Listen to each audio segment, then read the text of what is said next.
Okay, quick question for you listening. Hmm. How many WhatsApp groups are you actually in right now? Yeah. Probably quite a few, I'd guess. Family updates, planning dinner, work stuff, maybe the kids' school, local clubs. I mean, it's where so much of our digital life happens, isn't it? It really is. It's kind of become the default hub for, well, millions, probably billions of people, Mm. just baked into our daily routine. Exactly. So now think about one of those groups. Could be noisy, lots of chat, maybe some memes.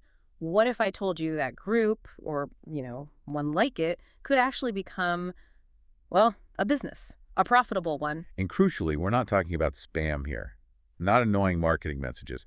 This whole trend, which we've seen in the sources, is really about building a real community first, trust. Right, and then maybe adding some commerce on top. Precisely. That's the really fascinating shift we want to unpack today. So our goal here is to figure out the mechanics. How are people actually turning these simple chat groups into, well, money-making communities right now? Yeah, it's a pretty big evolution for the app.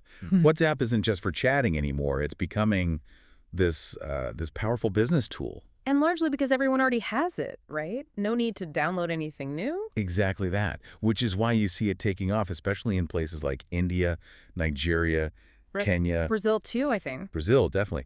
They're really showing how these small focus groups on WhatsApp can turn into actual micro businesses. So what does that look like? Give us some examples. Okay, well, think about maybe a local farmer. Creates a group just for people nearby, posts what's fresh today, avocados, maybe some mangoes. People order right there in the chat. So cuts out the middleman, direct sales. Completely.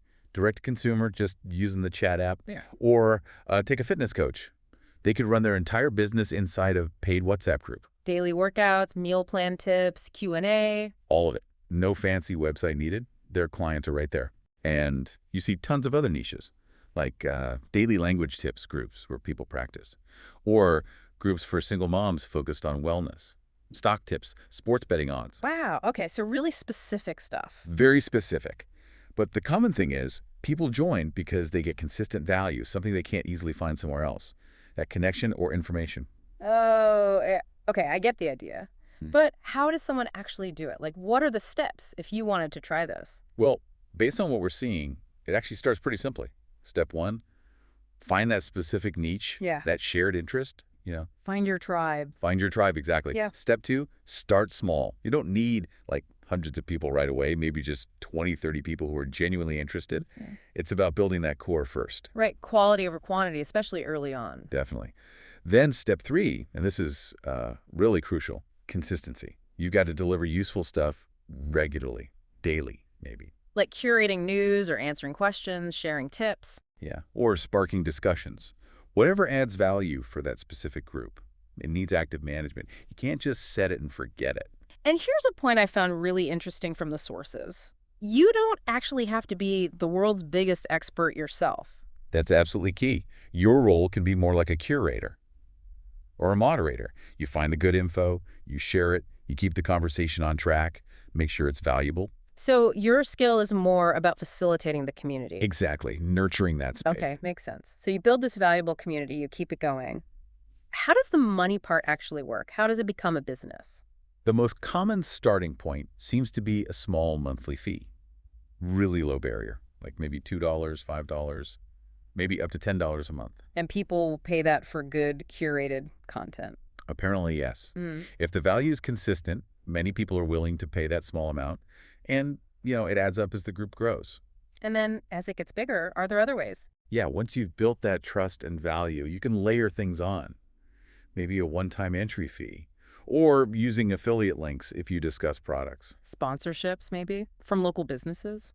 Definitely. If you have an engaged niche audience, that's valuable. Or even allowing, say, carefully selected promoted posts within the group. And WhatsApp itself is helping with this, right? With new features. Yeah, they've been adding things like communities to help structure larger groups, and in some places they've rolled out paid channels specifically for handling payments and subscriptions. So if you step back and look at the big picture, what's really happening here? You're essentially creating your own little online platform, like a mini Twitter or a micro Reddit, but just for your niche. And crucially, you control it. You set the vibe, you provide the value, and you decide how to monetize it.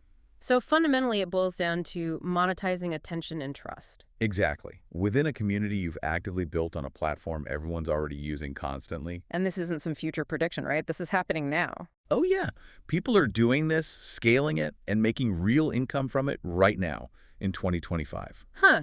Okay, so here's something to think about then.